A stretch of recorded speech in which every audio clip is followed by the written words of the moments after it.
Growing up, I always believed that family was an unshakable fortress, built on trust and love. But life has a way of teaching you harsh truths. My father, who I once saw as a pillar of strength and stability, turned out to be someone entirely different.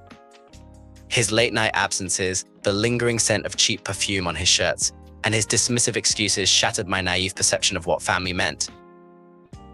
I often wondered why my mother tolerated it.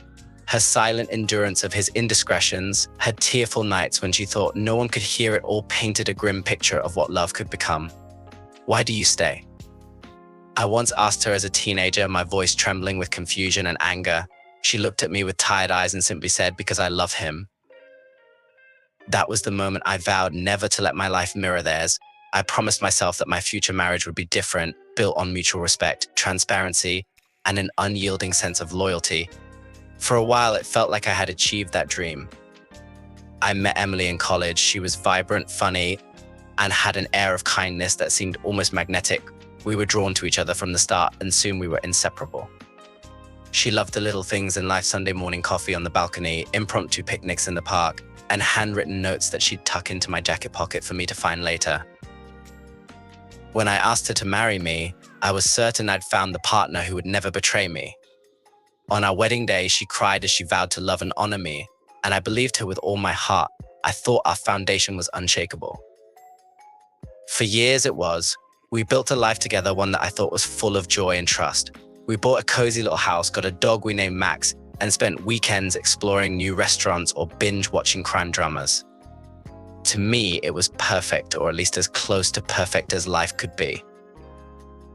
But perfection has a way of hiding cracks beneath the surface.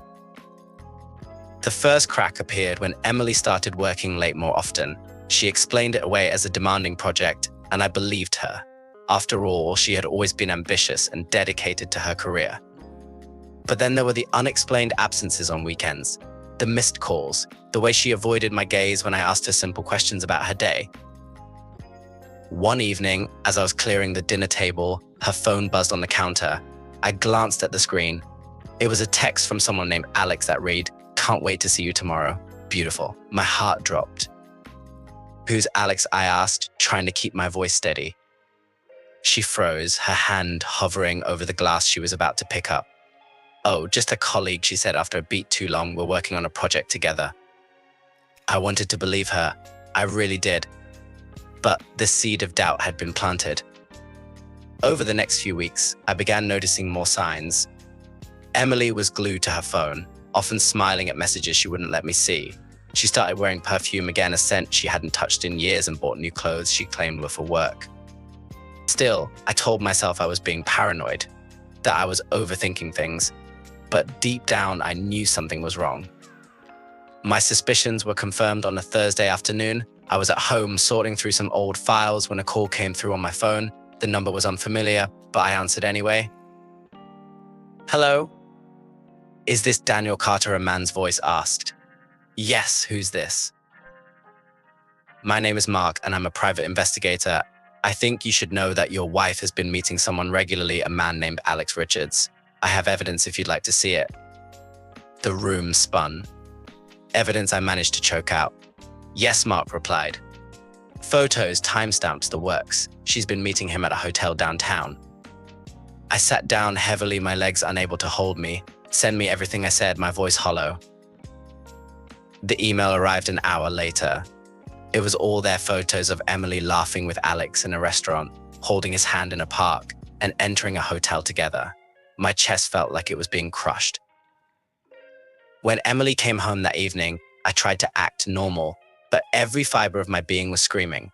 At dinner, I casually asked, "How's work? Still busy with that project?" She nodded, not meeting my eyes. "Yeah, it's been hectic." I clenched my fists under the table. She was lying. That night, as she slept beside me, I stared at the ceiling, my mind racing. I thought about my mother, how she had endured my father's betrayal for years.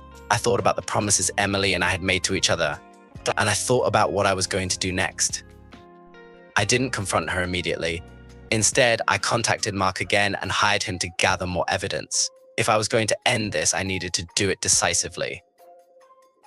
For the next 2 weeks, I played the part of the oblivious husband while Mark sent me updates. Emily's affair was more serious than I'd initially thought. She and Alex weren't just meeting for fleeting moments, they were planning weekends away and discussing their future together. One evening, I overheard her on the phone in the living room. "I just need more time," she whispered.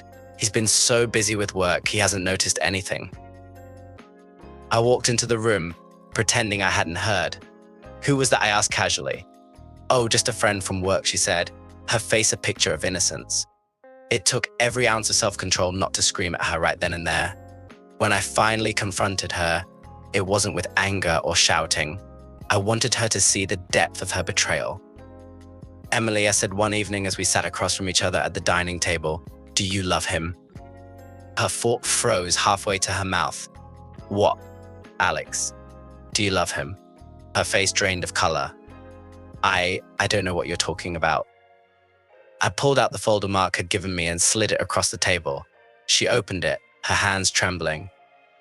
Tears filled her eyes as she looked through the photos. "Daniel, I can explain." "No," I said, my voice firm, "you can't." Thank you for listening to this story. If you enjoyed it or found it thought-provoking, don't forget to hit the like button and share your thoughts in the comments below. Your support means everything to us. And if you're new here, make sure to subscribe to the channel and turn on the notification bell so you never miss another story like this. See you in the next one.